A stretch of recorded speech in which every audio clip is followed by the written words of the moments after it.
Baik, Assalamualaikum warahmatullahi wabarakatuh. Perkenalkan, nama saya Afgan Chandra Putra dengan NPM 2317051068. Di sini saya akan membuat video presentasi tugas 3 SDA, struktur data dan algoritma. Itu materinya tentang DIP, DSF, dan BSF. Nah, itu deep first search dan breadth first search.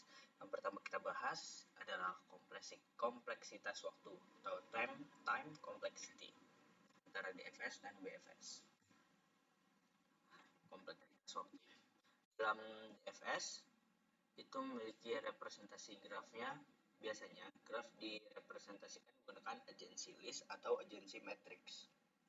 Nah, jika menggunakan agency list, kompleksitas waktunya adalah O dalam kurung V tambah E, O lagi dalam kurung V tambah E, O dalam kurung V tambah E, di mana triple V adalah jumlah simpul dan triple E adalah jumlah sisi.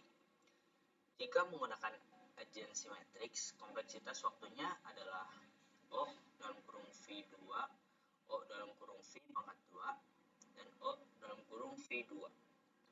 Karena untuk setiap simpul, kita perlu memeriksa setiap simpul lainnya untuk melihat apakah ada sisi yang menghubungkannya. Nah, untuk BFS itu sendiri, representasi grafnya itu sama seperti DFS. Nah, kompleksitas waktunya jika menggunakan agency list, kompleksitas waktunya adalah 0, O dalam kurung V tambah E, O dalam kurung V tambah E, O dalam kurung V tambah E. BFS mengunjungi setiap simpul dan memeriksa setiap sisi tepat satu kali. Jika menggunakan agency matrix, kompleksitas waktunya adalah O dalam kurung V2, O dalam kurung V pangkat 2, dan O dalam kurung V2. Karena kita harus memeriksa setiap simpul untuk semua simpul lainnya untuk menemukan semua sisi yang menghubungkan simpul-simpul tersebut. Jadi, BFS dan DFS ini sama ya kompleksitas waktunya. Lanjut. Perbedaan utama antara algoritma deep first search DFS dan breadth first search atau BFS. Yang pertama itu di metode penelusuran. DFS menelusuri graf dengan cara mengeksplorasi satu jalur secara mendalam hingga mencapai simpul yang tidak memiliki tetangga yang belum dikunjungi, kemudian mundur atau backtrack dan mengeksplorasi jalur lain. Ini dilakukan menggunakan struktur data stack atau tumpukan yang bisa diimplementasikan secara eksplisit atau melalui rekursi yang secara implisit menggunakan call stack. Selanjutnya untuk BFS itu menelusuri graf secara melebar, artinya ia mengeksplorasi semua tetangga dari simpul awal terlebih dahulu sebelum pindah ke tingkat berikutnya dari tetangga. Nah, ini dilakukan menggunakan struktur data queue atau antrian, di mana simpul yang dieksplorasi pertama kali dikeluarkan terlebih dahulu, atau menggunakan metode FIFO, first in, first out.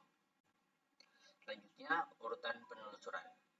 Nah, di DFS ini menjelajahi jalur satu persatu dari akar hingga daun, atau hingga menemukan simpul yang tidak memiliki tetangga yang belum dikunjungi sebelum dia mundur. Nah, untuk BFS itu sendiri, dia menjelajahi semua simpul di tingkat yang sama atau level yang sama sebelum pindah ke tingkat berikutnya. Penggunaan dan aplikasi. Nah, DFS itu sendiri dia cocok untuk masalah yang membutuhkan eksplorasi hingga kedalaman tertentu. Digunakan dalam algoritma seperti pencarian solusi dalam puzzle, misalnya maze, analisis komponen terhubung dalam graf, deteksi siklus, topological sorting, dan masalah yang melibatkan backtracking seperti permainan catur atau sudoku. Bisa juga ular tangga. Nah, untuk BFS cocok untuk masalah yang membutuhkan pencarian jalur terpendek dalam graf tidak berbobot. Digunakan dalam aplikasi seperti pencarian jalur terpendek. Misalnya, dalam jaringan atau graf sosial, mencari simpul pada tingkatan tertentu, atau analisis selebar graf seperti mencari tingkatan-tingkatan di dalam pohon. Lalu kompleksitas waktu dan ruang. tadi kan kompleksitas waktunya itu udah sama ya. Jadi sekarang ini harusnya kompleksitas ruang. Nah, kompleksitas ruang itu di DFS menggunakan ruang untuk stack yang dalam kasus terburuk bisa mencapai 0V, OV, OV, OV jika graf berbentuk linear. Nah, untuk BFS itu sendiri menggunakan ruang untuk Q yang dalam kasus terburuk juga bisa mencapai 0V, OV, OV, OV jika semua simpul pada tingkat terendah antrian secara bersamaan. Problem yang cocok. Nah, untuk BFS itu sendiri, dia itu cocok untuk masalah pencarian jalur terpendek dalam graf tidak berbobot.